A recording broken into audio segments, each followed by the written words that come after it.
On the night of January 21st, 1525, in Zürich, Switzerland, 16 radical reformers slipped through the back door of Felix Manz's mother's home and found Anabaptism as we know it today. The Anabaptists will go on to become the Amish, Mennonites, German Baptists, and the Hutterites, but they are for other lectures. Why are these reformers operating at night in such secrecy? And what the heck happened in Felix Manz's mom's house?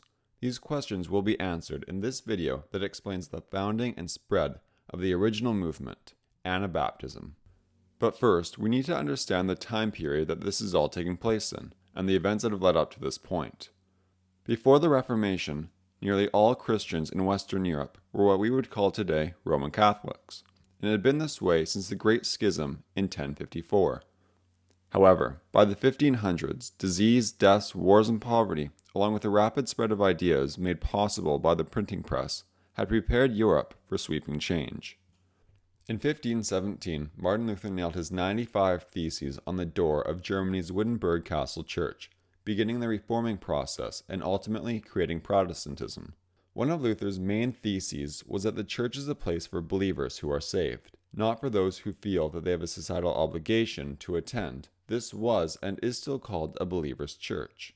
The Protestant Reformation broke the Western Christendom in two, and as more Protestant groups were created, Christendom was broken into 3, and then 4, and so on, into countless sects and offshoots of Protestantism. And one of these countless branches of Protestantism was Anabaptism. In 1522, Ulrich Zwingli, a young priest at the Grossmünster Church in Zürich, Switzerland, began to preach about reforming infant baptism and other religious practices, joining Martin Luther's Protestant Reformation. Zwingli strongly disliked infant baptism and believed that babies should not be baptized, but instead come to make that decision on their own in adulthood, and that priests should be allowed to get married. Zwingli gathered a group of like-minded reformists and associates who studied and preached alongside him, these being George Blaurock, Conrad Grebel, Felix Manz, and a dozen others. However, many of these associates began to believe that Zwingli wasn't moving fast enough in his reform. The city council of Zürich kept delaying and denying Zwingli's proposals to reform certain practices, such as mandatory infant baptisms, and Zwingli simply accepted this bureaucracy, with an unwillingness to break any rules. This created a division between Zwingli and his more radical associates, which became evident on October 1523 at a debate in Zürich, Switzerland regarding Mass. This debate was about to end when one of the more radical reformers stood up and asked Zwingli what should be done about the Mass. Zwingli responded by saying the council will make that decision. Another radical reformer, Simon Stumpf, interrupted Zwingli, stating, "The decision has already been made by the Spirit of God, and that the Bible was the final word." This incident made clear to Zwingli that his more radical associates had different expectations. To Zwingli, the reform should only go as fast as the city council allowed them. However, to the radicals, the state really has no right whatsoever even having a say in these decisions. Feeling frustrated by Zwingli and the council's bureaucracy, some of these radical reformers began meeting on their own. By 1525, the debate in Zurich between the council and the reformers over infant baptism was becoming toxic, and a final city council meeting was called, and a week later, on January 21st, 1525, that council was held. This meeting ruled that all those continuing to refuse to baptize their infants will be expelled from Zurich if the infants are not baptized within a week. Now, Conrad Grebel, one of the more radical reformers, had recently had a daughter named Rachel on January 5th, and had refused to baptize her. So this ruling was extremely personal to him. So later that evening, on January 21st, 1525, 16 of the radical reformers met in secret, a block away from the Grossmünster Church in Felix Mann's mother's home, that pink house. That evening, after prayer, George Blaurock baptized Conrad Grebel. In turn, George Blaurock was baptized, who then baptized everyone else at the meeting. These baptisms marked the first rebaptisms of those who had been baptized as infants, and on that evening, Anabaptism was born. Now it's important to understand that the name Anabaptists were given to these radical reformers by the state, who we'll see soon persecutes them. The Anabaptist persecutors were very smart to label them as Anabaptists, because this pejorative term implied that these radical reformers were committing heresy. Anabaptists never liked this name because Anna is Greek for re, thus rebaptizers, and they didn't really see themselves as getting rebaptized. They believed their childhood baptisms were meaningless and therefore null.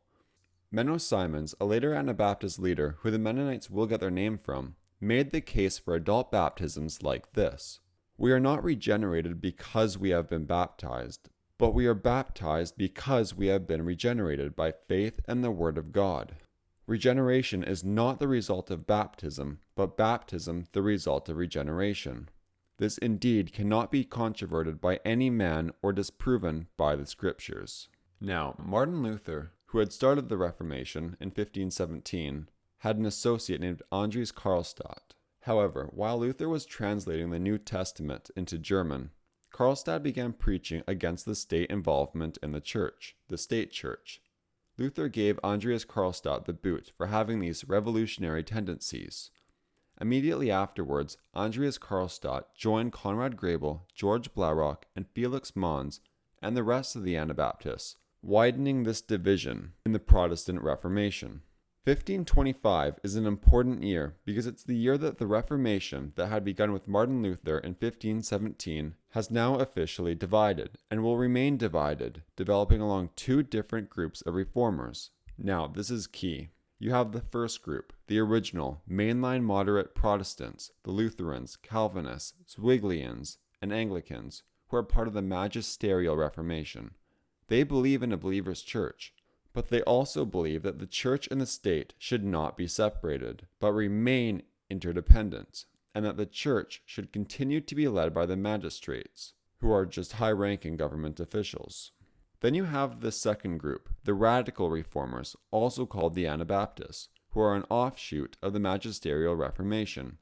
It includes Andreas Karlstadt, the radical who Luther condemned and kicked out. It includes Felix Manz, Conrad Grebel, George Blaurock, among others, who abandoned Zwingli for his bureaucracy and moderation.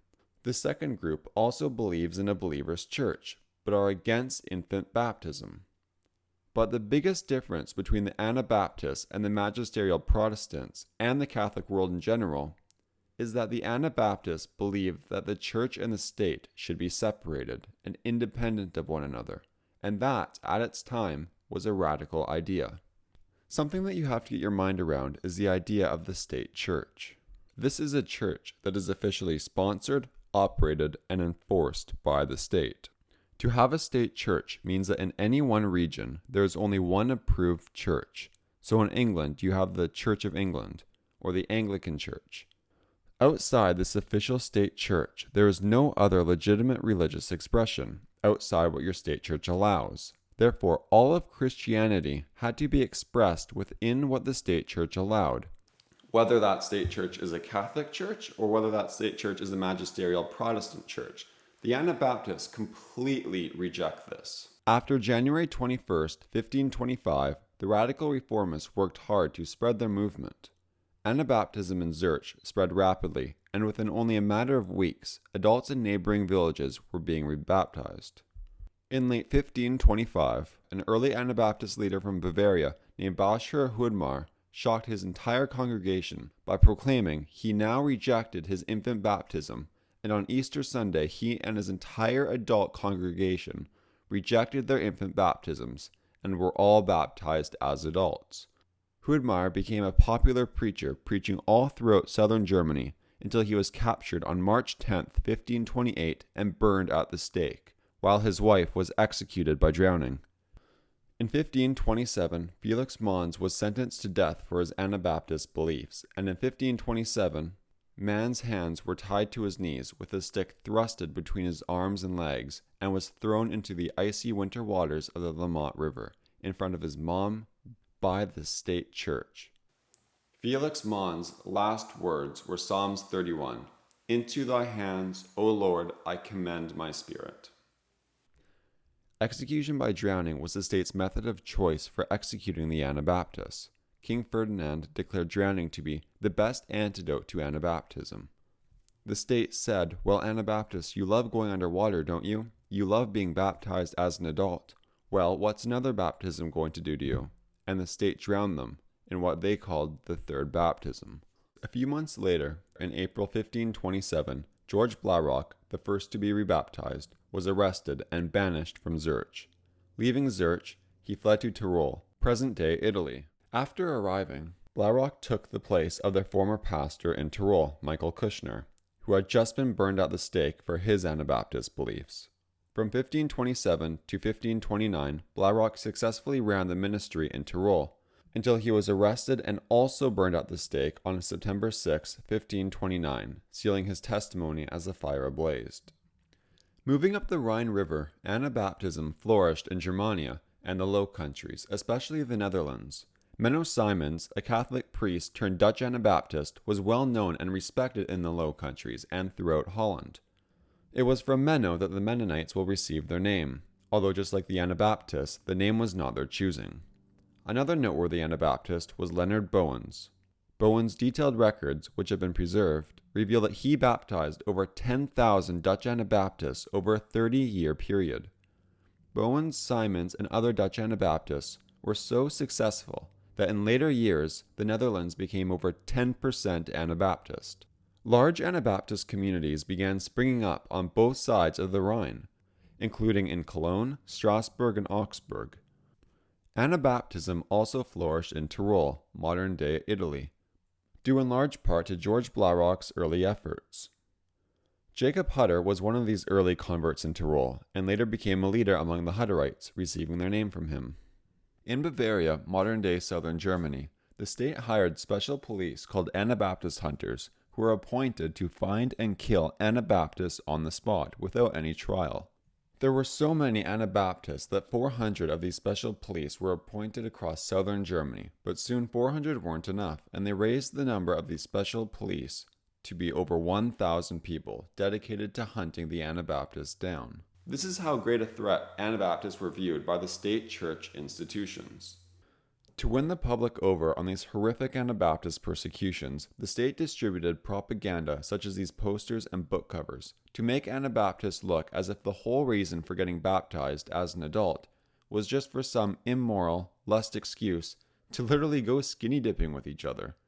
Due to this constant persecution, Anabaptists all over Europe, from Bavaria to Tyrol, began fleeing their homelands to Bohemia and Moravia, modern-day Czech Republic, in 1538. Unfortunately, Jacob Hutter would never make it there, as he was captured in 1535 and burned at the stake in 1536. But those Anabaptists who managed to flee persecution from the Catholic and magisterial Protestant states found the Bohemian and Moravian lands much more religiously tolerant than the other European regions. Nikolsburg, Moravia, even became an Anabaptist stronghold. The Moravian and Bohemian lords were much more tolerant than the lords of other European regions, because Moravia and Bohemia had experienced their own pre-Reformation church reforms in the previous century, allowing a seamless assimilation of the like-minded newcomers. These pre-Reformations can be credited in large part to Jan Hus. But these Moravians were very happy to get the honest and industrious Anabaptists to work their farms in exchange for money and rent. But unfortunately, all good things come to an end, and after the 30 Years' War in Europe from 1618 to 1648, Moravia ended up being ruled by state leaders who enforced their statewide religious views, forcing the Moravian and Bohemian lords to ban all Anabaptism. These communities were abandoned and the Anabaptists scattered, with a small group moving eastward into Transylvania, modern-day Romania, and then further eastward into the Ukraine, to go on and become the breadbasket of Europe. This brings us to 1693, the date that finalized the schism between the Anabaptists once and for all. Anabaptism was and is still an umbrella term. However, before 1693, the different subsets of Anabaptism were not yet defined. Instead, these subsets were on a spectrum and had their distinct leaders, each being somewhere between less traditional and more traditional. The Anabaptist subset, who were the most conservative and who would later become the Amish, had Jacob Ammon as their leader. The Mennonites had Menno Simons, and the Hutterites had Jacob Hutter. But all this changed in 1693, when serious divisions in Anabaptism were becoming evident. In 1693, Jacob Ammon, leader of the most conservative Anabaptists, sent a general letter to the leaders within the Anabaptist Brethren, asking for a meeting to clarify their stances on several issues, most notably the practice of shunning, or excommunicating those who break community laws. The followers of Almond supported the practice of shunning, while the Anabaptist opposition, led by Hans Reitz, were against it. This caused the Anabaptist movement to split into groups, with the most conservative group breaking off from the now Mennonites and Hutterites with the name Amish. From there, all these individual Anabaptist groups would continue fleeing persecution in Europe and end up in North America and South America. But their stories do not end there. They actually get far more interesting. To help me, please like and share this video. To get this channel monetized, we need 1,000 subscribers. So please, if you found this video educational and interesting, please subscribe. Thank you.